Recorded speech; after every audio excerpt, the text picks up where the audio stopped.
دنیا میں ایسے مرد بھی ہیں جو عورت کو دیکھ کر نگاہ جھکا لیتے ہیں۔ آپ دنیا کی ہر جنگ جیت سکتے ہیں، شرط اتنی سی ہے بس خود پر قابو پا لیں۔ اگر نیت اور سوچ اچھی ہونی چاہیے، باتیں تو کوئی بھی اچھی کر سکتا ہے۔ انسانوں کو بھی اتنی جلدی معاف کر دیا کرو جتنی جلدی خدا سے معافی کی امید لگاتے ہو۔ آسمان میں اڑنے والے ذرا یہ خبر بھی رکھ، جنت پہنچنے کا راستہ مٹی سے ہی گزرتا ہے۔ سچے انسان کو ہمیشہ جھوٹے انسانوں سے زیادہ صفائیاں دینی پڑتی ہیں۔ حرام کمائی اگرچہ شکلیں نہیں بگاڑتی لیکن نسلیں ضرور بگاڑ دیتی ہے۔ کبھی جو زندگی میں تھک جاؤ تو کسی کو کانوں کان خبر نہ ہونے دینا، لوگ ٹوٹی ہوئی عمارت کی اینٹ تک اٹھا کر لے جاتے ہیں۔ سچے انسان کو ہمیشہ جھوٹے انسانوں سے زیادہ صفائیاں دینی پڑتی ہیں۔ لوگوں کے دل آپ صاف نہیں کر سکتے، مگر اپنا دل صاف رکھنا آپ کے اختیار میں ہے۔ کسی بہتر کی کھوج میں کسی بہترین کو مت کھو دینا۔ عقل چھوٹی ہو جائے تو زبان لمبی ہو جاتی ہے۔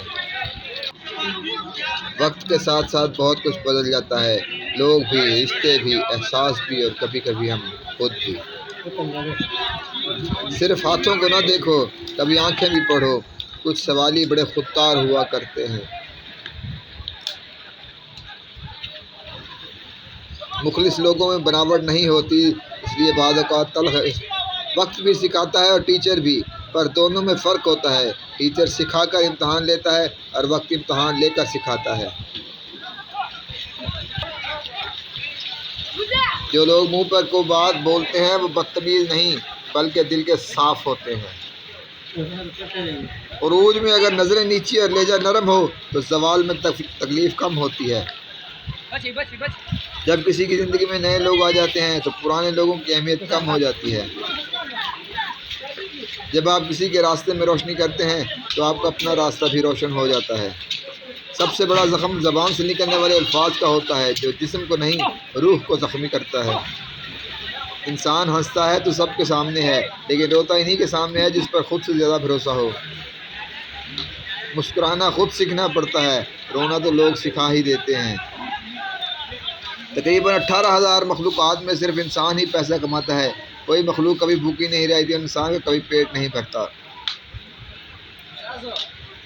اگر تم چاہتے ہو کہ تمہارا نام باقی رہے تو اپنے بچوں کو اچھے اخلاق سکھاؤ۔ آج کا انسان دولت کو خوش نصیبی سمجھتا ہے اور یہی اس کی سب سے بڑی بدنصیبی ہوتی ہے۔ دلوں پہ لفظ نہیں لہجے اثر کرتے ہیں۔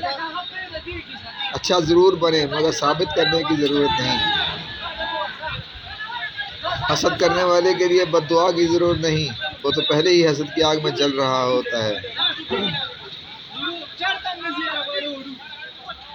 کسی کا صبر دیکھنا ہو اس پر تنقید کر کے دیکھ لو۔ الفاظ سے بات صرف سمجھ میں آ جاتی ہے جبکہ لہجے سے دل میں اتر جاتی ہے، اس لیے جادو الفاظ میں نہیں لہجے میں ہوتا ہے۔ جب آپ کو ہر شخص سے شکایت ہونے لگے تو دیکھ لیجئے کہ خرابی کہیں آپ ہی کے اندر ہی تو نہیں ہے۔ جھوٹے انسان کی اونچی آواز سچے انسان کو خاموش کرا دیتی ہے، لیکن سچے انسان کی خاموشی جھوٹے انسان کی بنیاد ہلا دیتی ہے۔ اخلاق کا تعلیم سے کوئی لینا دینا نہیں۔ میں نے ان پڑھ لوگوں کو انتہائی بدتمیز اور تعلیم یافتہ لوگوں کو انتہائی بدتمیز دیکھا ہے۔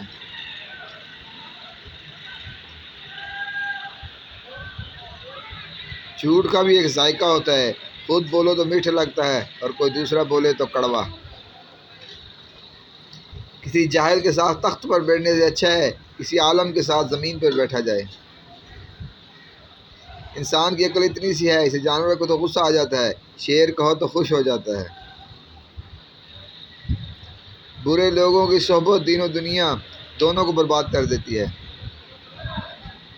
اپنی زبان کو سلام کا عادی بنا لو، اس سے دوست بڑھتے ہیں اور دشمن کم ہوتے ہیں۔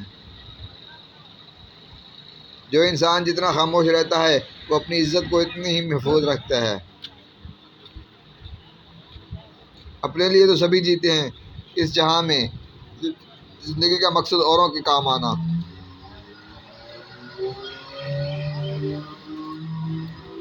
زندگی اور موت میں بس اتنا فرق ہے کہ زندگی آپ کو دھوکہ دیتی ہے اور موت کسی کو دھوکہ نہیں دیتی، سب کو آتی ہے۔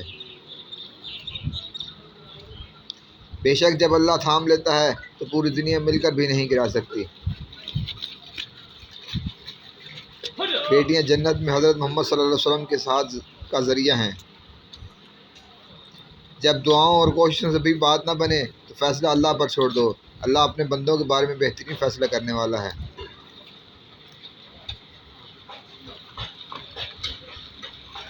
غلطی ماننے اور گناہ چھوڑنے میں کبھی دیر مت کرو، کیونکہ سفر جتنا طویل ہوتا جائے گا واپسی اتنی ہی دشوار ہوگی۔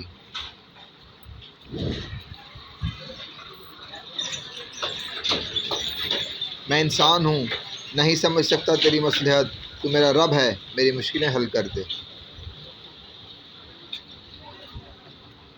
جب تم نماز پڑھو تو دنیا سے رخصت ہوتے ہوئے شخص کی مانند پڑھو۔ اس خدا سے ڈرتے رہو جس کی صفت یہ ہے کہ اگر تم بات کرو تو وہ سنتا ہے، اگر دل میں رکھو تو وہ جانتا ہے۔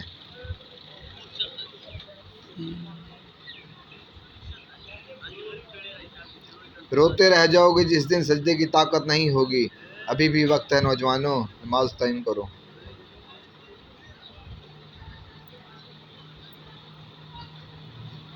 دوسروں کو خود سے بہتر ہی سمجھو، کیا پتہ اللہ سے اس کا معاملہ ہم سے زیادہ بہتر ہو۔